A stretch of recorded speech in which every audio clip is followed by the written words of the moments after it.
Work through what I call a bio of life. And that is the succinct way of basically saying who you are, what makes you unique, what accomplishments do you bring to the table, and then ending with what is your North Star, your why. 1, 2, 3, 4.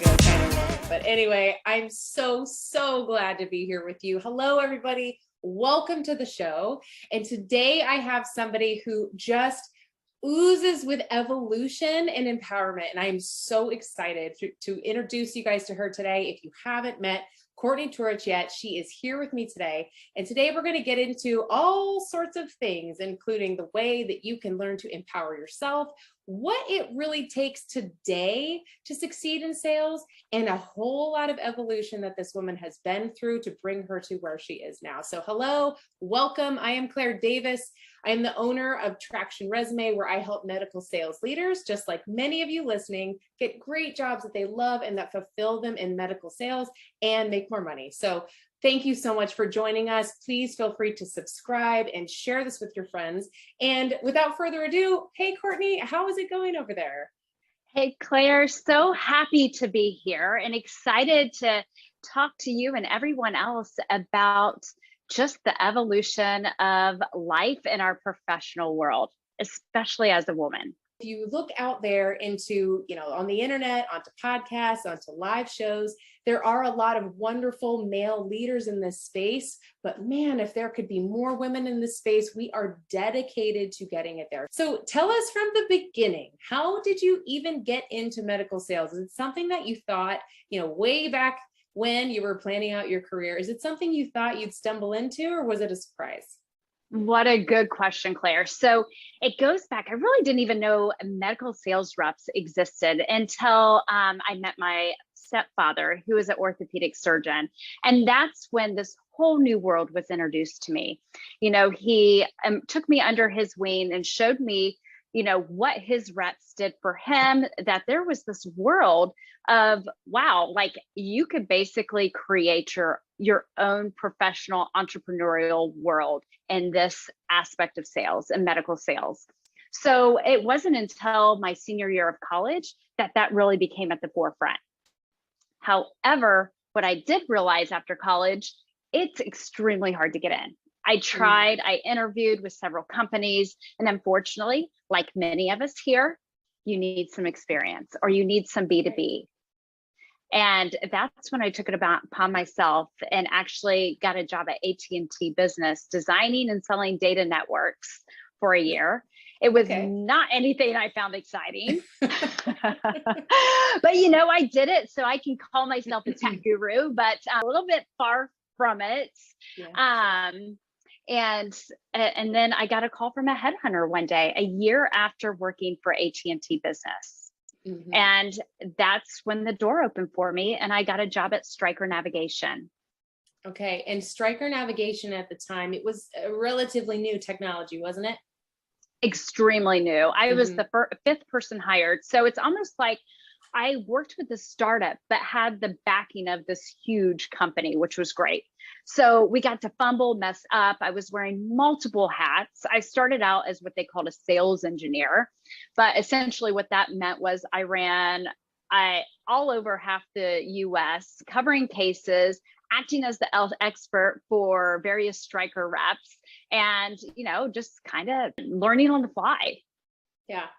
Sometimes I think that's half the job, is how well do you learn in the trenches? Oh my gosh. I to think back at some of those moments, Claire, it's crazy. Yeah. So, when I started early in my career, I remember I had some specific mentors that, they weren't some people that I intentionally sought out, but they ended up taking me under their wing. So was there anybody like that in your career who kind of showed you the ropes? Absolutely. I've been very fortunate where I've had a few. When I first got in the industry, my manager was that person, and he was tough on me. He challenged me, but he also encouraged me at the same time. Unfortunately, he passed away 2 years after hiring me to leukemia, but I will tell you, he's always made an impact in my professional life. I think of him often. And then moving forward today, Ryan Denny is my current mentor. I've worked for him for the past 15 years, and he challenges me. He knows when to call my bluff. He also elevates me. And that's what I want in a mentor. I want somebody who's going to make me the best I can be. So yes, I've been very fortunate for that. Oh, that's wonderful. And so you and Ryan are working together now? I am. I've been consulting with him for the past year with various startups.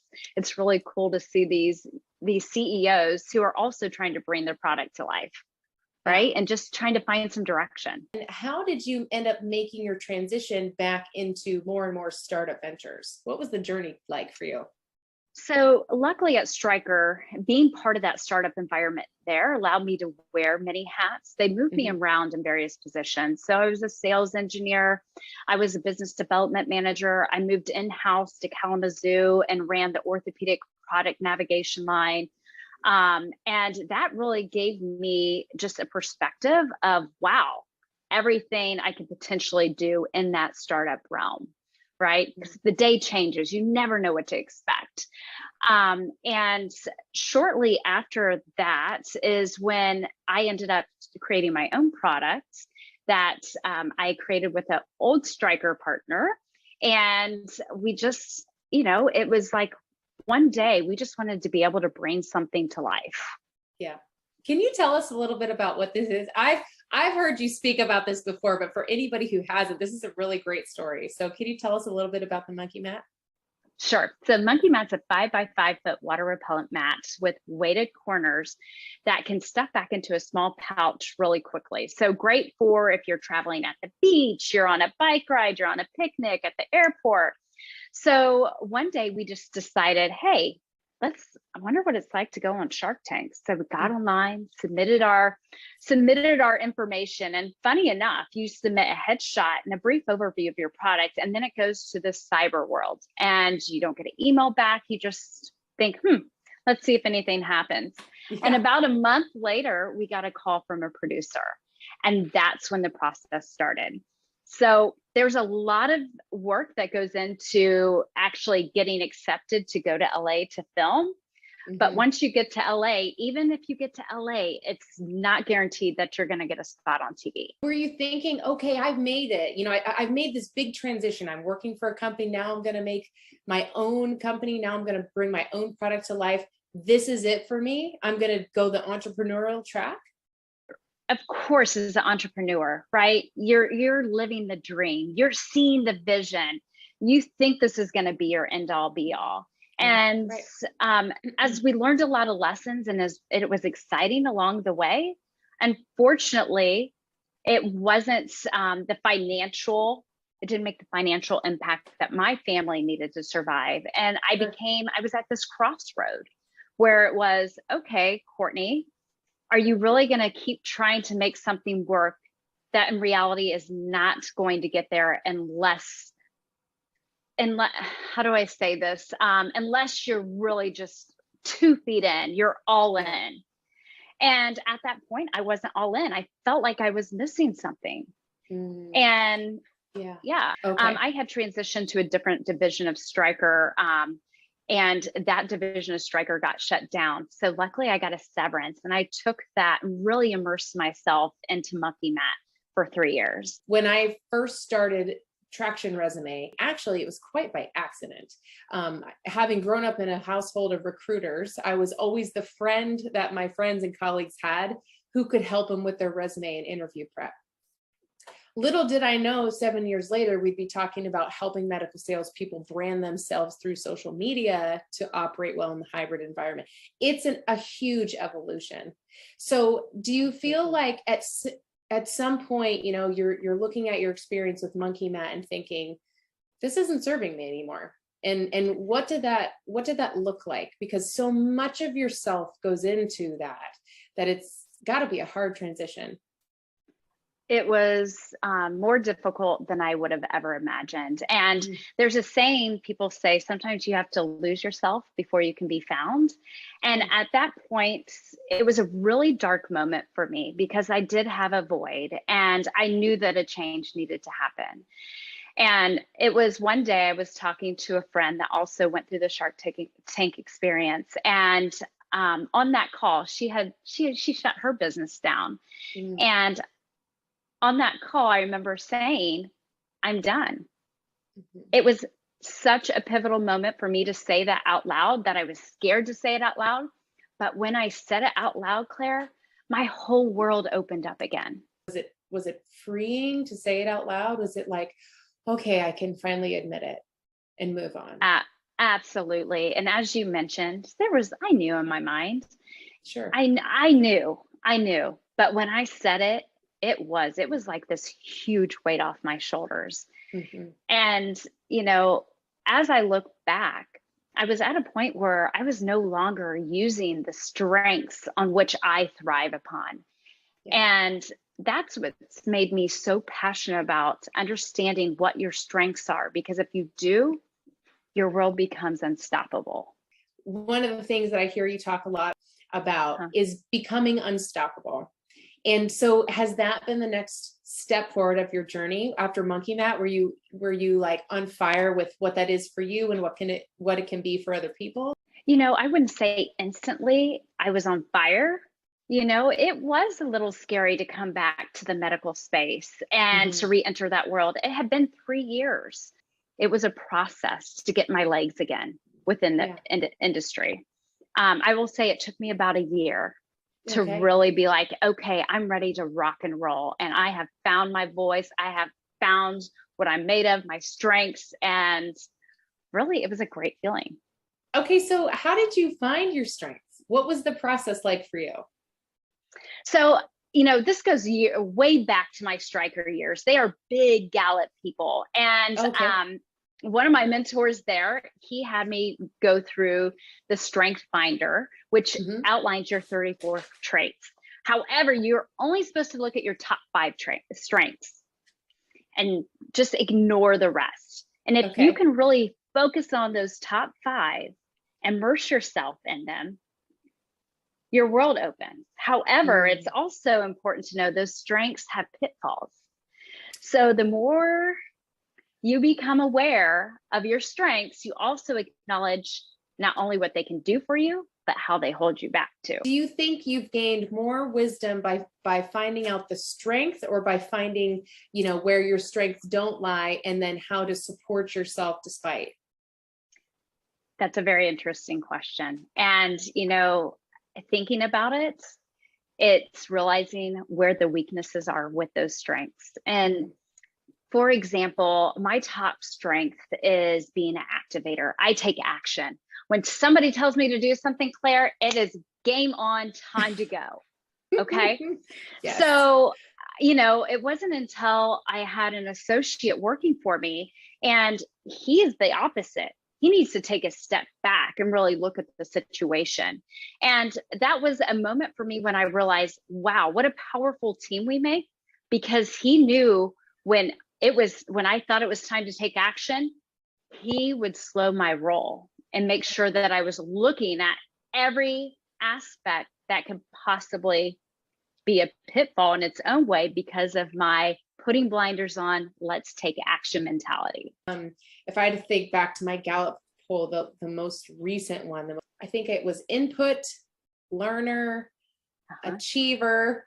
I mean, here we are, medical salespeople, right? Know, like right? I'm sure 99% of us, everyone's like, yes, check, check, check. Because I thought, okay, well now I understand these strengths, but what I didn't realize was how to really leverage the other half of that coin. And it was not really until I understood how my personality and my brain worked, until I really got what fulfilled me in the field. Because, as many people join medical sales, they are lured often by the promise of making a great wage. And you do, you can make a wonderful income in medical sales, but that's not what fulfills the folks that stay.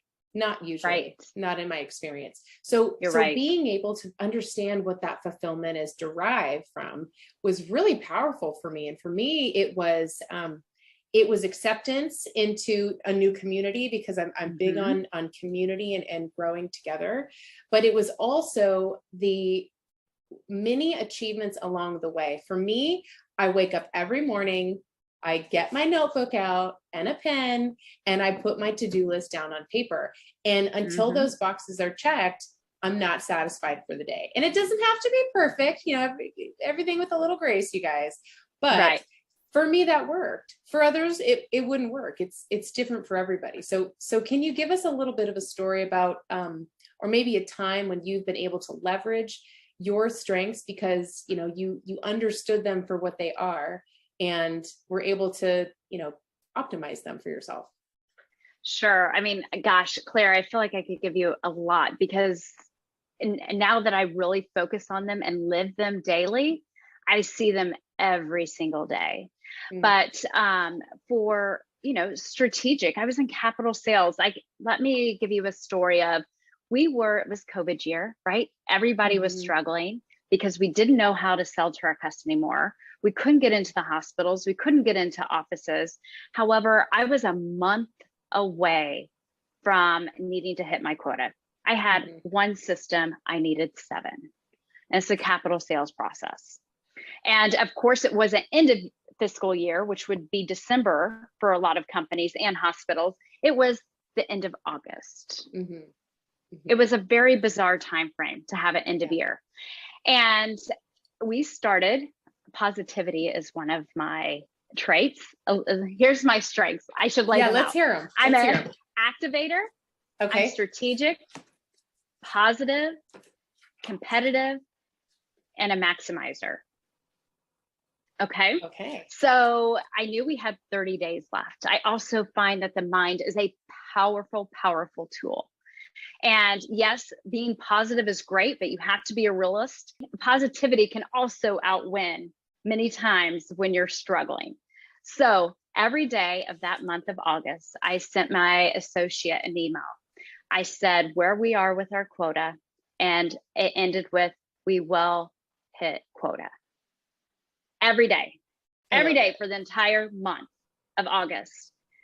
And Claire, I am not kidding you, at 5 p.m., the last day of that month, we brought in our 7th unit. Ooh, I love it. Right at the buzzer. Yes. And for me, that was a moment of the power of the mind. We did the work. We did the strategic work, right? So it's not like we pulled this out of thin air. Okay. So I don't want anybody to think that. We had the pipeline built. We had room for error, right? It was padded. It was loaded. Yeah. But we stayed the course. We stayed focused, and we took action on what we needed to have happen, and we stayed positive, and we made it happen on the last hour. You manifested that, but you took the actions, right? Yes. Yeah. Yes. It's the combination of the mind and making sure that you're using your strengths to push it forward. Okay. So did you help him to also identify his strengths while you're, working through your process together? Is this kind of like a cornerstone of how you work with people? It is. So anybody I work with, I have to know their strengths. It is just part of if you're part of my team, I need to know what makes you tick, because it also helps me to understand how to manage you and how to best serve you. I'm an activator. I take action. I put the blinders on. He's one who has to assess. So knowing that about him really helped me along the way, because he would ask questions when I'd set a plan in place. And initially I thought, wow, is he questioning my plan? Sure. And then when I knew his strengths, it all made sense, because he needs to understand the process. And once I looked at it from that angle, it never entered my mind again that he was questioning me. Oh, wow. That's so powerful. I mean, Courtney, how often do we take these assessments, like a DISC or Enneagram or now all the time, Gallup, but we get our results, we read through our results, and then we put them in a filing cabinet and we never look at them again. So how often do you think people should be going back? Well, first, should people be going through the results? Yes. How often should they be going back and either reassessing or maybe even retaking these things? So the Gallup says that you shouldn't retake it. Like, your strengths are your strengths. Okay. Which is interesting. I took it when I was 24. And then I took it again probably 2 years ago when I was 42. And only 2 of my top 5 strengths changed. Interesting. Okay. Got it. So to me, that's fascinating, right? They didn't change much. And those other 2 strengths that were at the top, they're still in my top 10. They just kind of, everything shifted a little. Like strategic at 24 was not in my top 5. Yeah. But now I believe through experience, it's now at the top. Oh yeah. And I mean, what happens in, 20 years? Well, first of all, for you and I, right? Motherhood, career changes, world changes, relationship changes, all of that stuff is going to form us in some way.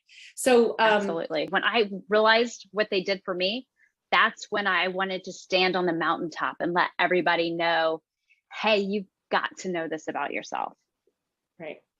Right. And I'd like to answer, you mentioned a question of, what do I do with these? Like, do I just file them away? Because I think this is important, because most of us file them away because we've taken so many, right? And the Gallup, because they hone in and make it so simplified and give you those 5 words that you can really keep at the forefront, I tell everybody that I coach or I mentor to have a Google Drive. And in that Google Drive includes their top 5 strengths. And then we also work through what I call a bio of life.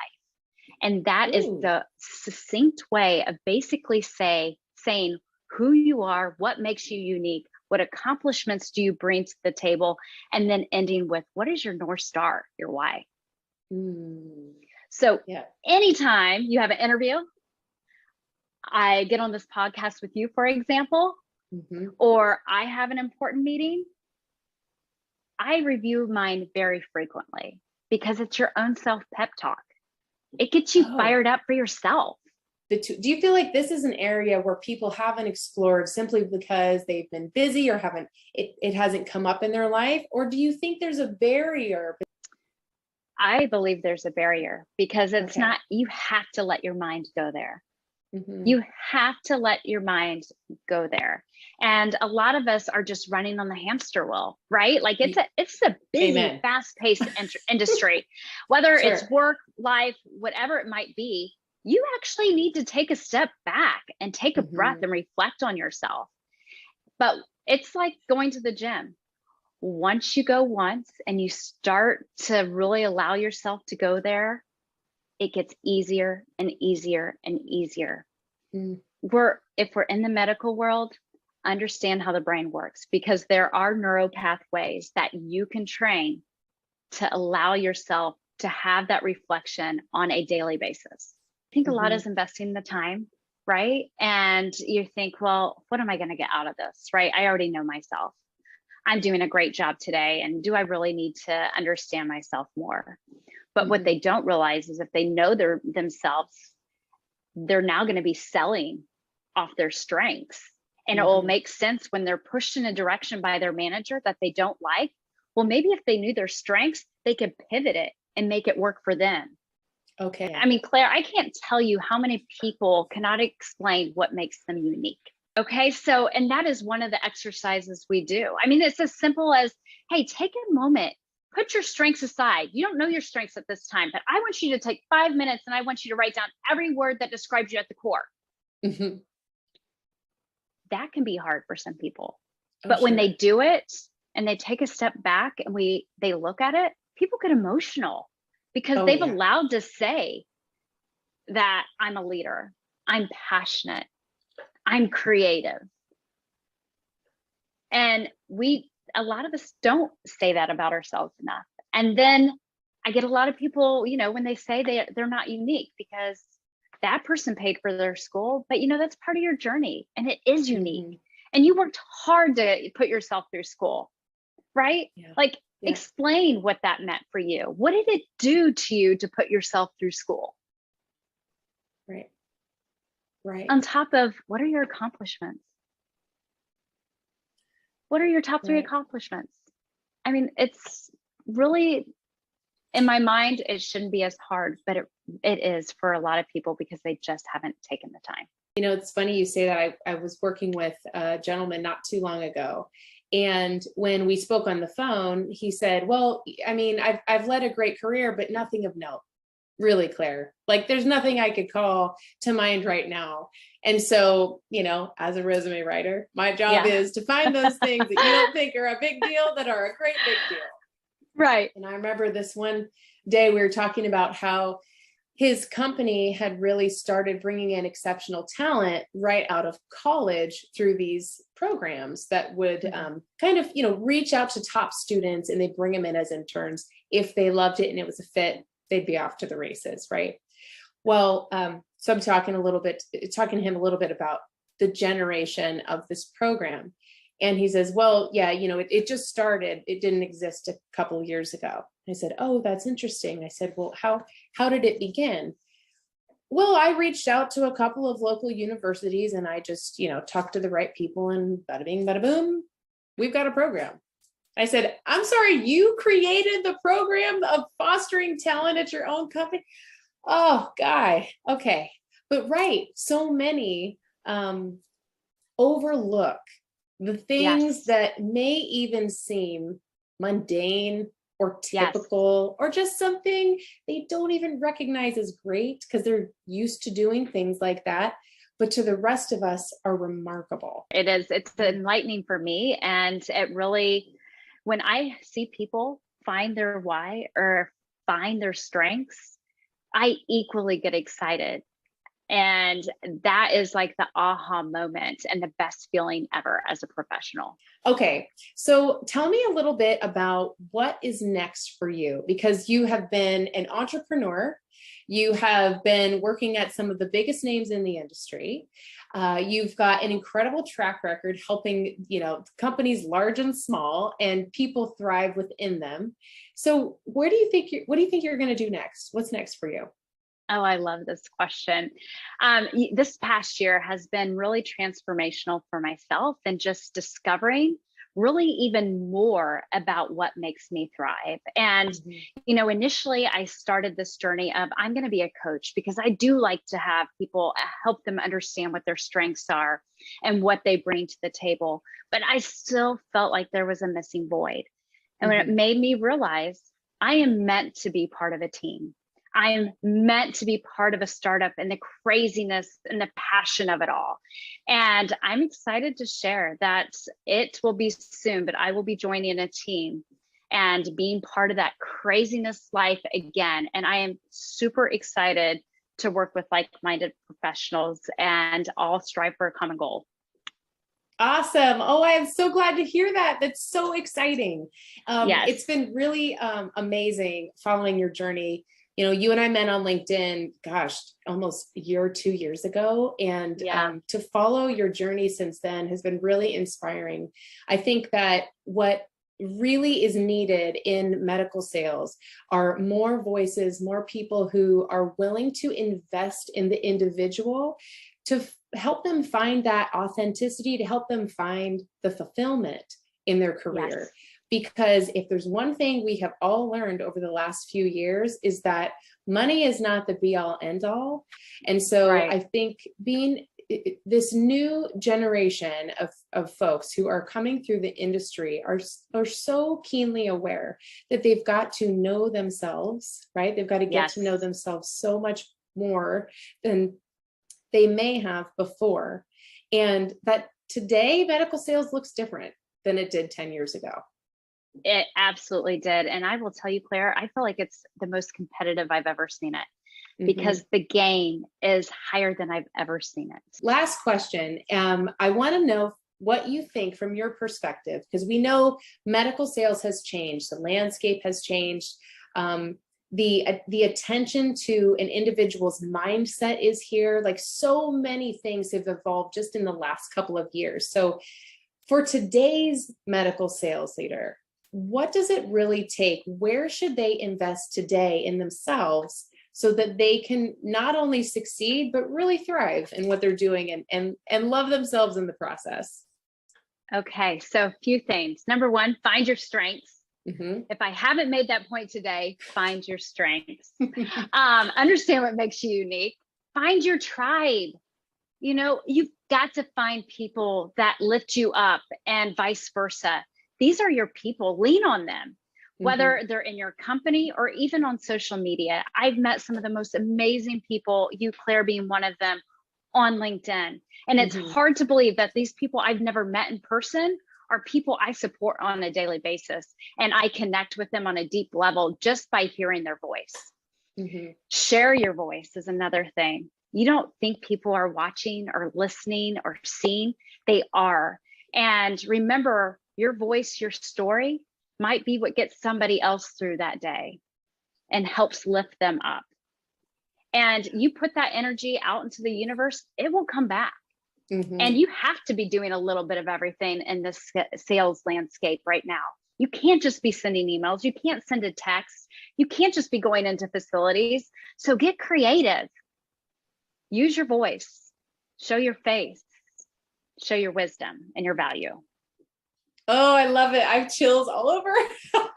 Yay. Courtney, you're so inspirational to me, and I know so many.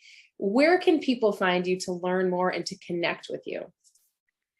Well, please connect with me on LinkedIn. Send me a message. I'm always happy to provide guidance, talk through if you need something, or just find me there. I am an open book. And if I can share my wisdom to you and help you thrive, I absolutely will.